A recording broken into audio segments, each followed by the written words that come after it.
அனைவருக்கும் வணக்கம். நீங்கள் பார்த்து கொண்டிருப்பது சிறுகண்பீளை கற்பேதி என அழைக்கக்கூடிய சிறுபீளைங்க. இதில் பெரும்பீளை, செம்பீளை என பிரிவுகள் உண்டு. இதனால் பாண்டு என்பது உடல் வெளுத்து உடல் ஊதியிருக்கும் ஒரு நோய்ங்க. பெரும்பாடு, நீர் எரிச்சல், நீர் அடைப்பு, கல்லடைப்பு, குடல் சூளை எனும் குடல் நோய், உதிர உஷ்ணம் அதாவது இரத்தச்சூடு, பாம்பு கடி விஷம் இவைகளுக்கு மருத்துவ பயன் தரக்கூடியதுங்க.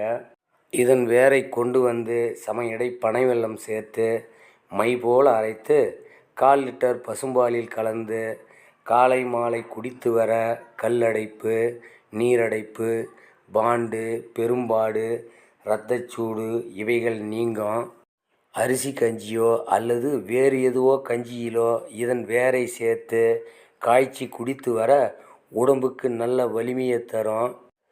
இந்த சிறுபீளையின் சமூலம், நெரிஞ்சல், மாவிலங்கம் வேர்ப்பட்டையை கொண்டு வந்து தேவையான நீரில் போட்டு எட்டில் ஒன்றாக சுண்ட காய்ச்சி குடித்து வர குடல் நோய்கள், பாண்டு என்கின்ற உடல் வெளுத்து உடல் வீங்கி இருக்கும் நோயை குணப்படுத்துங்க.